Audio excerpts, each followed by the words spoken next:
अवधूत चिंतन श्री गुरुदेव दत्त श्री स्वामी समर्थ जय जय स्वामी समर्थ।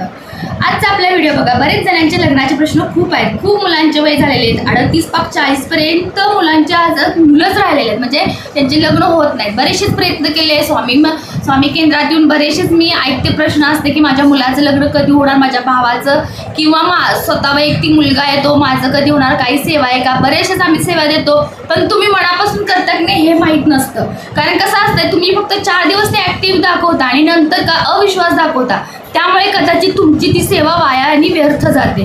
कारण सेवा लाल कागदावर तुम्हाला दिसतं बरेचशाच, पण त्या बरेचशाच सेवा तुमचं बरंचसंच कार्य करून जातं, तर त्या सेवा तुमच्या हातून घडत नाहीत, म्हणून तुमचं कुठंतरी हा प्रश्न सुटत नाहीये।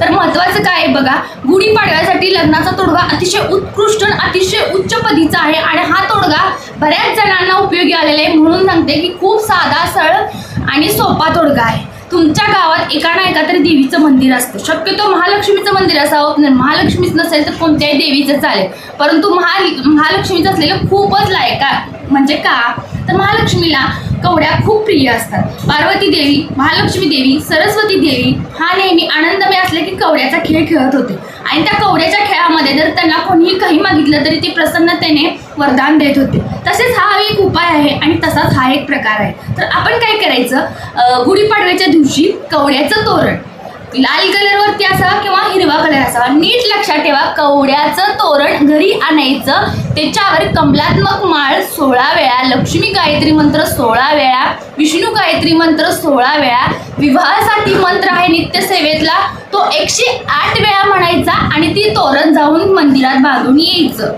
बघा, नीट ऐका, नीट व्यवस्थित उपाय करा, 100% तुमचं लग्न जमते की नाही ते मला सांगा। लाभदायक असणारा हा तोडगा सिद्धमय तोडगा आहे आणि हा जर तुम्ही पॉझिटिव्ह थिंकिंगने कराल तर 100% तुम्हाला रिझल्ट मिळेल। कोणती सेवा, मोजकी सेवा आहे, अगदी 10 मिनिटात ते 16 वेळा मंत्र म्हणून जातात आणि लक्ष्मीच्या देवळात जाऊन नारळ नाही द्यायचा, फक्त तोरण बांधायचं आणि ती तोरण कदाचित तुमच्या नावाने कायमस्वरूपी तिथे बांधले जाईल। म्हणून घेताना थोडंसं चांगलं घ्या। आपण वायफळ खर्च करतो दुसरीकडे, तो जर कुठेतरी काटकसरीने केला तर हे देवीच्या मंदिराला जाणारं दान आहे, कुठलं फालतू खर्च नाही, फालतू व्यर्थ वगैरे काही नाही। देवी मंदिरातच जाणारं कवड्याचं तोरण आहे आणि कवड्याचं तोरण का असावं हेही मी तुम्हाला आधी सांगितलेलं आहे। लक्ष्मी देवी, पार्वती देवी, सरस्वती देवी आनंदमय असली की कवड्यांचा खेळ खेळत असतात आणि कवड्यांच्या खेळामध्ये जर त्यांना कोणतेही आपण सेवाभावे मनोभावे जे काही मागल ते आपल्याला स्वखुशीने देतात। म्हणून त्याचं वरदान घेण्यासाठी आपण एवढ्या सेवा करून देवी मंदिरात एवढं तोरण बांधा। तुम्हाला जर माझे व्हिडिओ आवडत असतील तर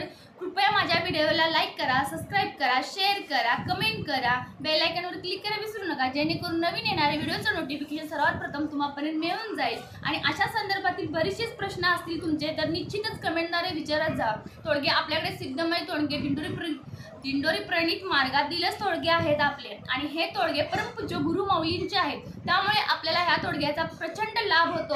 कारण गुरुमाऊलींनी सिद्ध मंगल केलेले तोडगे अनेक सेवा करून ह्या सांगितलेल्या आणि त्याच्यावर उत्कृष्ट प्रतीचा अभ्यास करून हे तोडगे आपल्यापर्यंत आलेले आहे। केवळ भारतातच नाही आहे तर भारताच्या बाहेरही या तोडग्याचा उपाय करायला लागलेले आहेत। अगदी दुबई, ओमान देशात, अमेरिकेमध्ये, चीनमध्ये बऱ्याच ठिकाणी आपले दिंडोरी प्रणित सेवा मार्गातील सेवेकरी, स्वामी सेवेकरी भरपूर ठिकाणी आजकाल भेटायला लागलेले। तर तुम्हालाही लक्षात आलं असेल की सेवाने कुठली प्रचिती होत नाही आणि कुठले कार्य होते। आपण प्रयत्न तर करतच असतो पण प्रयत्नांना यश येत नाही, त्यामुळे हा कुठेतरी छोटासा तोडगा करून अनुभव सांगा।